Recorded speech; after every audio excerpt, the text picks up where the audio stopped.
If someone asked you, why did you fall behind? Perhaps you wouldn't be able to answer properly yourself. You would say the circumstances weren't right. There was no time. There was no energy. But the truth is, none of these answers are complete. Because if circumstances were the reason everyone would fail equally, if time were the reason, nobody would move forward. And if energy were the reason, you wouldn't be listening to this audiobook right now. So the question has to change. The question is not, why did you get tired? The question is, why did you stop? And this is the question that most people fear, because the answer to this question is not outside. The answer is inside you. Have you ever noticed how confident you appear during the day? You make plans, write goals, watch videos, talk about the future. But the moment you are alone, the moment night falls, the moment the outside noise quiets, a different voice begins. A voice that says, you are not that special. You have quit before. You will quit again. And you say nothing. You don't argue. You don't explain. You just go quiet. This is where the real story begins. Because the real battle is not with the outside world. The real battle is inside your mind. The world teaches you that the mind is your strength. But nobody teaches you that the same mind can become your greatest obstacle. Have you ever thought when you postpone an important task what is actually happening? You are not abandoning the work. You are not abandoning the goal. You are simply running away from an uncomfortable feeling. And this is the point most people miss. They think procrastination is a time management problem. No, it is an emotional management problem. Whenever you are about to do something that could make you grow, change you, make you uncomfortable, your mind sounds an alarm. This alarm is not of fear. It is not even of failure. This alarm is of discomfort. The mind doesn't like discomfort. The mind doesn't want clarity. The mind doesn't want growth. The mind wants only one thing: comfort and safety. And this is why, even knowing the right thing, you keep doing the wrong thing. You know scrolling is pointless, yet you scroll. You know the work is necessary, yet you postpone it. You know time is passing, yet you tell yourself not now, later. And the most dangerous thing, you think you are making this decision, but in reality your mind is making this decision. Here is an uncomfortable truth that perhaps nobody has told you. Your mind was not built for your success. Your mind was built for your survival. Thousands of years ago, when humans lived in the jungle, the brain's job was to protect from danger. Run, hide, stay away from risk. The one who didn't take risks survived. The one who stayed in comfort survived. But the world changed. The dangers changed. There is no lion now, no jungle. But the brain hasn't changed. Even today, the brain operates on that same old logic. When you start something new, the brain asks, is this safe? When you build discipline, the brain says, this is painful. When you want consistency, the brain says, the reward is not now. And when the reward is not now, the brain loses interest. This is the place where most people mistake themselves for lazy. But you are not lazy. You have simply learned to live with a brain that wants to keep you behind. Have you ever noticed when you do an easy task, there is no fatigue? But when you merely think about doing a difficult task, exhaustion arrives even before you start. This exhaustion is not of the body. This is the exhaustion of anticipation. The brain begins to feel the future pain in the present. And the moment this happens, it tries its best to stop you. This is where procrastination begins. And this is where self-doubt is born. You think perhaps there is something wrong with me. No, there is nothing wrong with you. The gap is in your understanding. You simply haven't understood when the brain is your ally and when it is your enemy. The brain is a genius at solving problems, but it is blind at giving direction. If you don't give it direction, the brain takes the direction of comfort, and comfort slowly buries your potential alive. Now hear a story. No hero, no celebrity, just an ordinary person. Let's say his name is Adam. Adam was not short of talent. His ideas were good. His thinking was sharp. But his life was never moving. Every year he thought this year will be different. Every month he said, now I'll start seriously. Every week he promised himself just this time. But every time he stood in the same place, people thought he was careless. Some thought he was an overthinker. But in reality, he was losing to one thing only: his own mind. Every time Adam opened something important, a heaviness would come inside him. No clear fear, no clear excuse, just a feeling, not now. And that feeling was so convincing that Adam would accept himself as right. He'd say, let me get a bit more ready. I'm not in the mood today. Tomorrow with a fresh mind. But tomorrow never comes. This is where a very large psychological trap operates. The brain never tells you quit. The brain only says, not now. And not now is the most dangerous phrase, because it carries no guilt, no fear, only delay, and delay devours life. One night when Adam was most exhausted, tired of motivation, tired of videos, tired of himself, he asked one question: if I am so useless, why does this hurt so much? This question did not come from his mind, it came from his soul. If your condition causes you pain, if you feel you could have done something, if you have to talk to yourself at night, you are not weak. You are still alive. But being alive and moving forward are two different things. To move forward, you will need to understand one thing. Your mind is not you. You are the one who can observe the mind, who can hear the mind's voice, who can notice, is it fear speaking right now, or understanding? The moment you understand this difference, the moment you stop believing everything the mind says, control comes back. But not yet. The story isn't over yet. So far, we have only understood how the mind stops you. In the next part, we will understand why the mind stops you, and more importantly, how you can turn that stopping in your favor. Don't leave yet, because those who listen this far stop calling themselves lazy. They learn to tell themselves the truth. And telling yourself the truth is the most dangerous skill. Have you ever noticed the most troubled people in life are those who think the most, who ask questions, who look within, who cannot lie to themselves? Because the one who doesn't think remains stuck yet calm, but the one who thinks fights their own mind every single day. Now you have understood procrastination is not a bad habit. It is not a character flaw. It is a process, a calculation. And the most dangerous thing is not that this calculation runs. The most dangerous thing is that this calculation runs without your knowledge. You think you are making conscious decisions. But the truth is, most decisions are already made before you make them. You only justify those decisions afterward.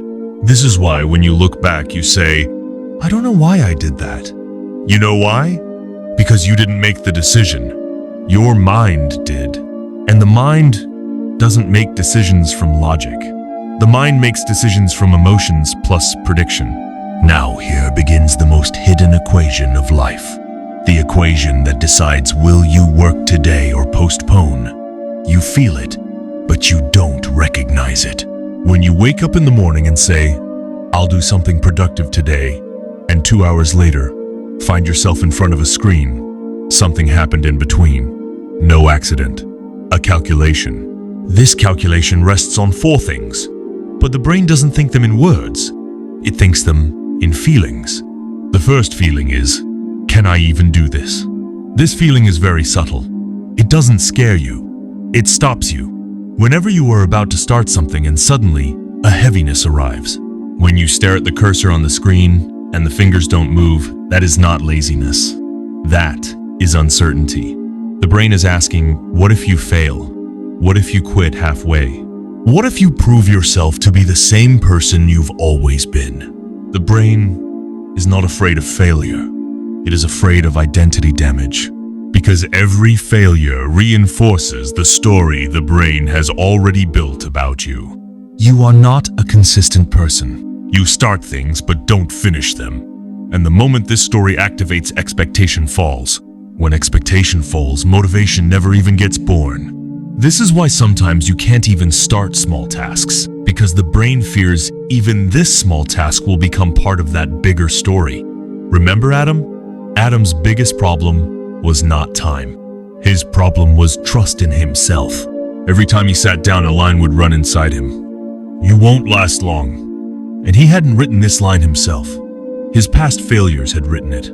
The brain treats the past as evidence. It doesn't see the future. So when the past is heavy, the present becomes heavy too. Now think, if a person tried 5 times and quit halfway, every single time, the 6th time they sit down, what will their brain do? It will protect them. It will say, don't start. It will hurt. And protection is often the greatest enemy of growth. This is where most people misunderstand themselves. They think, I am a coward. No, your brain has become overprotective. Now comes the second feeling. This one is even more dangerous because it is quiet. This feeling asks, what's the point of all this? Notice this question is not cynical. It sounds practical. You tell yourself, what will I get from all this effort? What's the guarantee? I tried before and nothing happened. This is where value collapses. The work is objectively important, but starts to feel subjectively meaningless. And the brain doesn't invest energy in meaningless work. You may have noticed when something genuinely excites you, fatigue disappears. But when the same work becomes an obligation, the same brain invents fatigue. Fatigue is often not real. It is just a signal that the brain is not interested. And interest is born from value. But here is a trap. The brain doesn't measure value by long-term meaning. It measures value by immediate emotional payoff. This is why studying feels boring, but reels feel interesting. This is why working out feels painful, but the couch feels comfortable. This preference is not yours.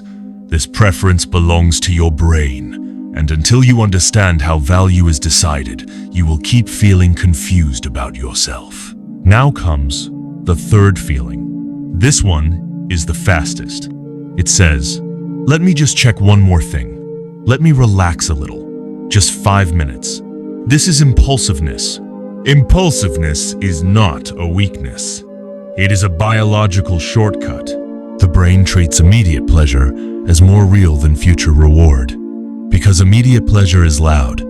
Future reward, even if 100% real, is uncertain. This is why when a screen lights up, the brain gives it attention. When a notification comes, focus breaks. You think I can't control myself.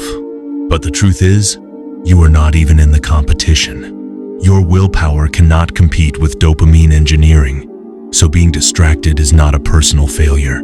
It is a predictable outcome. Adam was doing exactly this. He would sit, open his work, and 5 minutes later, the phone would be in his hand. He would hate himself, but the next time the same thing would happen. Because he never changed the system. He only blamed himself. And self-blame makes procrastination even stronger. Now comes the fourth feeling. This one is the most silent. It says, not yet. There's still time. Delay. Delay is the brain's favorite weapon, because delay carries no guilt, no fear, only false comfort. You tell yourself tomorrow with a fresh mind, on the weekend, when the right time comes. But the right time never comes, because for the brain, perfect time means no discomfort, and such a time never exists. Delay slowly becomes identity. You become the person who always plans but never acts. And the most painful thing, you don't even realize when this equation started controlling your life. You just look back one day and feel years have passed. This is the place where people either break or wake up. Adam stood at that same place. One night he didn't ask himself, why am I so far behind? He asked, why does the same thing happen to me every time? And here he stopped looking for the problem in himself and started looking at the process. This is the shift that changes life. Now listen carefully. Now you understand procrastination is not a sudden thing, not a jolt of laziness, not a character flaw. It is a daily silent process that shapes your life through small decisions every day. But now one question arises: if this equation is so clear, so logical, why can't most people break out of it even after understanding it? Because understanding and changing are two different things. And the biggest obstacle on the path to change is not any habit. The biggest obstacle is self-image. What you believe about yourself is present in every calculation your brain makes. When the brain asks, "Can I do this?" that question is not objective. It comes from your history. Every time you quit, every time you postponed, every time you lied to yourself, all of that stands behind this question as memory. So expectation is not just confidence. Expectation is the condensed version of your entire life story. This is why two people see the same task differently. One finds it a challenge, the other finds it a burden. The task is the same, the brain is different. And now comes a very uncomfortable truth. Your brain won't let you do work that doesn't match your current identity. If your identity is, "I am inconsistent," then consistent work feels fake to the brain, and the brain rejects fake things. This is why when you suddenly try to become a new person, resistance comes from within. You say, "From now on, I'll work 3 hours a day." The brain says, "That's not you." And this resistance doesn't just become laziness, it becomes anxiety, distraction, procrastination. Adam had done exactly this. One day he decided, enough is enough. He made a schedule, wrote rules, set targets. First day excited, second day slightly heavy, third day exhausted, fourth day he quit everything. Afterward he told himself, "I already knew I couldn't do it."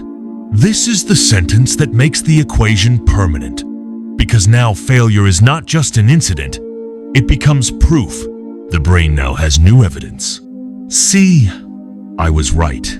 And next time, expectation falls even lower. This is the loop. Try resist, quit blame, lower expectation, repeat. Now about value. Value is not just whether the work is important or not. Value is how meaningful the brain finds that work. And meaning is not objective. Meaning is emotional. You know exercise is necessary, but the brain asks, why now? You know you should learn a skill, but the brain says, is anything going to change immediately? This is why long-term goals always feel weak. The brain doesn't live in the long term. The brain lives in now. This is why when you sacrifice for the future, the brain sees it as loss, and the brain wants to avoid loss. Here is a psychological trick most people don't know.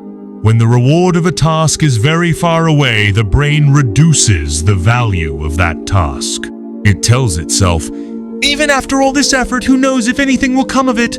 This is not pessimism. This is an energy-saving mechanism. The brain hates uncertainty, so it chooses certain pleasure, phone, food, comfort, sleep. These all give immediate guaranteed reward, and this is what gives birth to impulsiveness. Now pay attention. Impulsiveness doesn't mean you lack self-control. Impulsiveness means your environment has been designed against you. You live in a world where distraction is not accidental. It is engineered. Every app, every notification, every scroll is fighting for your attention. And your brain considers giving attention to be its job, so when you get distracted, you don't fail. You just behave predictably. Adam was doing exactly this. He'd tell himself, today I'll use the phone less. But the phone would sit right in front of him. Every vibration would break his focus, and every time he'd see himself as weak. But actually, he was fighting in the wrong place. Now, about delay. Delay is most dangerous because it sounds logical. You tell yourself not now, later. And this sentence sounds reasonable, but the brain never makes later specific. Later means when there is no discomfort, and that moment never arrives. So delay doesn't remain temporary. It becomes a habit. You become the person who is always getting ready, but never actually ready. Now comes a very painful realization. Procrastination doesn't steal your time. It steals your self-trust. Every time you postpone, you break a silent promise to yourself. And every broken promise weakens your identity a little. This is why procrastination doesn't just ruin work. It ruins your self-image. And this is why some people feel exhausted before even starting a task. The exhaustion is not of the body. It is of inner conflict.